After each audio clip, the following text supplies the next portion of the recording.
Chers paroissiens, bonjour et merci d'avoir décidé de prendre ce temps pour vous nourrir de la présence de Dieu, de la parole de Dieu. Voilà maintenant plus d'une semaine que nos manières de vivre ont été bouleversées, un bouleversement qui impacte tous les aspects de notre vie, et en particulier évidemment notre rapport à Dieu est lui-même impacté. Alors dans les défis actuels que nous avons à relever, dans les épreuves peut-être pour certains, nous pouvons peut-être nous sentir éprouvés, voire abandonnés par Dieu lui-même, ou tout simplement nous demander, mais Dieu se soucie-t-il réellement de ce que le monde traverse, de ce que nous-mêmes nous traversons?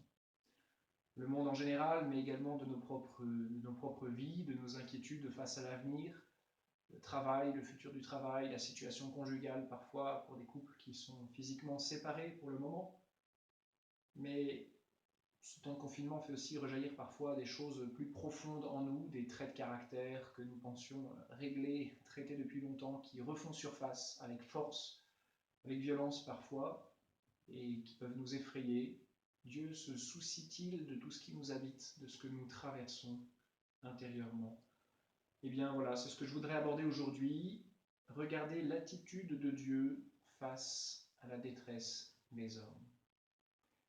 Alors pour aborder ce sujet-là, je vais me servir du livre de la Genèse que nous connaissons bien. Dieu crée la terre, le ciel, tout ce qui est, toute sa création est bonne.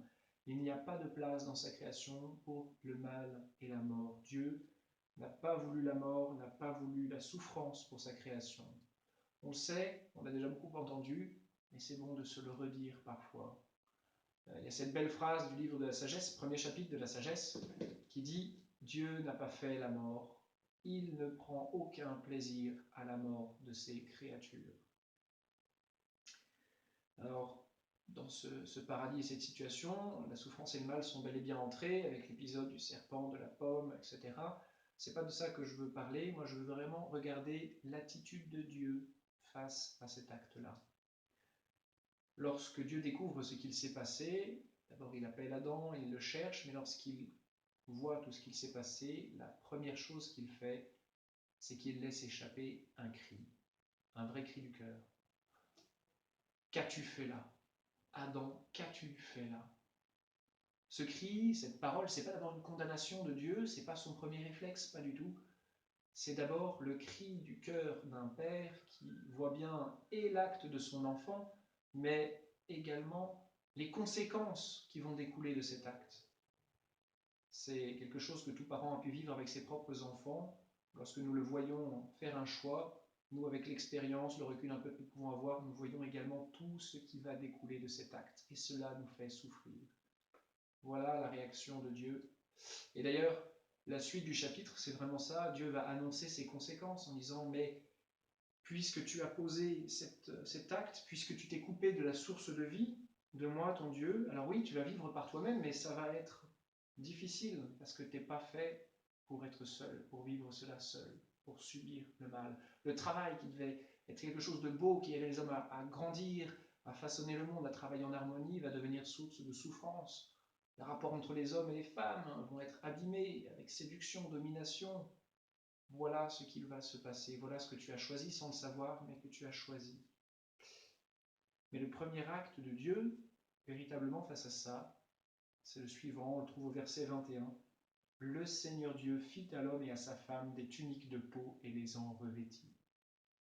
Dieu vient prendre soin concrètement d'Adam et d'Ève en les revêtant d'un habit pour qu'ils soient protégés de la nature qui est maintenant devenue hostile pour elles. Le premier acte de Dieu est un acte de compassion. En fait, c'est toute l'histoire de l'Ancien Testament, ça. Dieu qui encore et encore et encore vient prendre soin des hommes. Au niveau d'une nation, d'un peuple tout entier, le peuple d'Israël, mais au niveau des personnes aussi. Alors il parle, il éduque, il donne une loi pour aider, pour guider, oui, oui, oui, mais il donne aussi concrètement la nourriture et l'eau à son peuple qui est dans le désert, assoiffé, affamé. Face à Élie qui est épuisé à bout de force et qui s'écroule aussi sur la route dans le désert, Dieu va procurer de l'ombre et de la nourriture. Et 2 fois, il ne retrouve pas encore ses forces, il se rendort, Dieu vient redonner encore une fois de la nourriture. Il se soucie jusque dans les choses les plus matérielles des hommes. Ce souci de Dieu, cette sollicitude de Dieu, alors elle traverse l'Ancien Testament et évidemment, Jésus va venir la manifester avec plus de force encore. Quand on regarde Jésus, quand on voit ce qu'il fait, on peut constater cette bonté, cette attention qu'il a pour les personnes qu'il rencontre, cette attention qu'il a pour le tout des personnes. Oui, le plus important, le plus essentiel, c'est lui qui le dit, c'est de venir prendre soin du péché de l'homme, de libérer l'homme de ce mal, parce que c'est la racine de tout ce que nous vivons, de tous les maux que nous vivons. Et comme un bon médecin, Jésus veut s'attaquer à cette source et pas simplement aux symptômes. Mais pour autant, il ne méprise pas le reste de la personne humaine. On le voit nourrir les foules, on le voit guérir les malades, on le voit réconforter les personnes. Un des passages les plus beaux, je trouve, de l'Évangile, on l'entendra dimanche, qui manifeste ça, c'est le chapitre 11 de Saint Jean.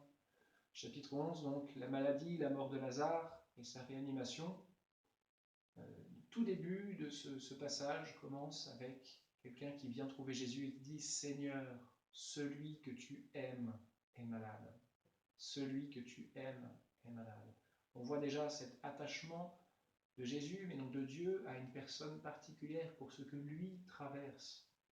Et lorsque Jésus va se retrouver face à Marthe et à Marie, les deux sœurs de Lazare, il sera lui-même pris aux entrailles, bouleversé dans ses entrailles, et il va pleurer en voyant la détresse de Marie et de Marthe. On voit que Dieu se soucie profondément et se laisse impacter par ce que vivent les hommes. Mais la foi chrétienne, ce n'est pas la recherche d'une consolation à bas prix ou une fuite dans quelque chose d'éthéré, un mépris des réalités matérielles. Et par exemple, quand Jésus, je prends un autre passage, le chapitre 6 de Saint Matthieu, Jésus qui vient parler de la prière, ce long enseignement du chapitre 6, alors il dit « Ne soyez pas hypocrites, ne recherchez pas les honneurs », mais il nous dit aussi « Ne vous souciez pas de ce que vous mangerez demain, de quoi vous vous vêtirez, ne vous souciez pas, ne vous préoccupez pas du lendemain ». Alors on pourrait se dire « Ça, oui, c'est parce que tout ce qui est bassement matériel, on s'en fiche ». Non, pas du tout. C'est pas ce que Jésus dit. Il dit « Ne vous en souciez pas, parce que votre Père qui est aux cieux, lui, il sait que vous en avez besoin et que cela est bon. » On n'a pas affaire à un Dieu qu'il faudrait rappeler à l'ordre en disant « Hey, t'as oublié qu'on existe et qu'on a besoin de manger. » Il nous a créés, il le sait. Non, la prière consiste à apprendre à lever les yeux vers celui qui a déjà les yeux baissés vers nous et qui se préoccupe de nous. On a à réapprendre à entrer en relation avec celui qui est la source de notre vie. Quand Jésus nous demande de tourner nos regards vers les réalités célestes, c'est véritablement pour que nous, les hommes, apprenions à lever les yeux. Parce que lui, Dieu, il sait déjà baisser les yeux. À vrai dire, il fait plus que les baisser. Dieu ne fait pas de la condescendance méprisante. La condescendance de Dieu, c'est pas un regard d'en haut, un petit peu en disant « Allez les gars, courage ». Non, la condescendance de Dieu, c'est lui-même qui s'abaisse. Il n'abaisse pas son regard en le penchant, il met son regard à notre niveau. Lui, Dieu, qui n'est pas l'un de nous, qui est le tout autre, le très saint, comme dit la liturgie juive, celui qui est dans les cieux, va décider librement de devenir l'un de nous. Il va décider d'habiter notre temps, d'habiter notre vie, d'habiter jusque notre chair pour se faire proche de nous. Vous voyez, on vient de fêter l'Annonciation, et c'est ça, l'un des noms de Jésus. Jésus aussi, il y a un deuxième nom, Emmanuel, qui veut dire Dieu avec nous. Ce nom Dieu avec nous, c'est comme ce cri de Saint Paul qui dit « Si Dieu est pour nous, qui sera contre nous ?» Oui, Dieu est avec nous. Dieu est avec nous, il nous soutient, il nous porte. Mais c'est aussi Dieu qui est avec nous, qui se fait proche des hommes, qui se fait proche de nos vies, qui se fait l'un de nous. C'est ces deux aspects qui sont contenus dans ce nom. Alors oui, Dieu se soucie de ce que les hommes vivent et traversent jusque dans le plus concret de leur vie. Et Jésus finit ce grand enseignement sur la prière en disant « Si Dieu donne un tel vêtement à l'herbe des champs, qui est là aujourd'hui et qui demain sera jeté au feu, ne fera-t-il pas bien davantage pour vous, hommes, de peu de foi.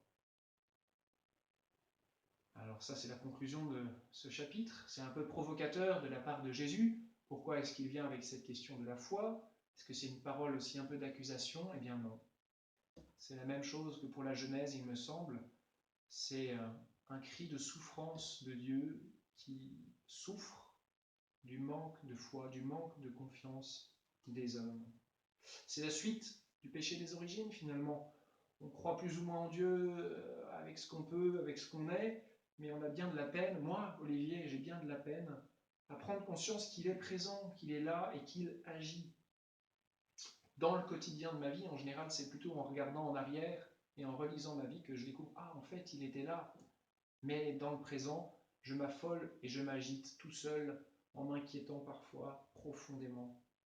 Et Dieu souffre d'être ignoré, mais il souffre également de nous voir dans une telle détresse, nous démener comme si nous étions tout seuls, alors qu'il est là et qu'il pourrait nous aider, si nous lui laissions véritablement la place.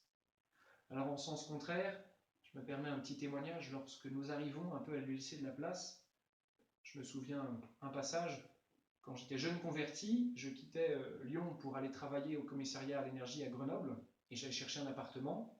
Alors je priais Dieu rapidement, et puis je me suis dit, allez, je vais passer 3 jours sur place pour écumer les agences de voyage, les agences immobilières, et trouver un appartement, le visiter sur le jour même. 3 jours, rien.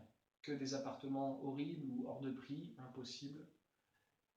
Et il m'a fallu faire un véritable acte de confiance, un peu enflammé par ma jeune foi. J'ai dit, Jésus, je sais que tu te préoccupes de ça, j'ai confiance en toi.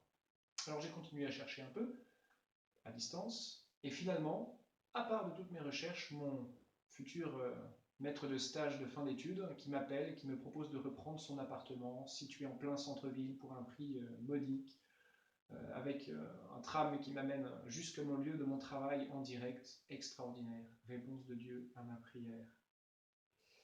Peu de temps après, en arrivant dans cet appartement, je décide d'aller à la messe de dimanche dans la paroisse d'à côté. C'était une messe, une vraie messe, mais je me rends compte qu'au bout d'une heure, personne ne m'a vraiment regardé, personne ne m'a salué, personne ne m'a dit bonjour.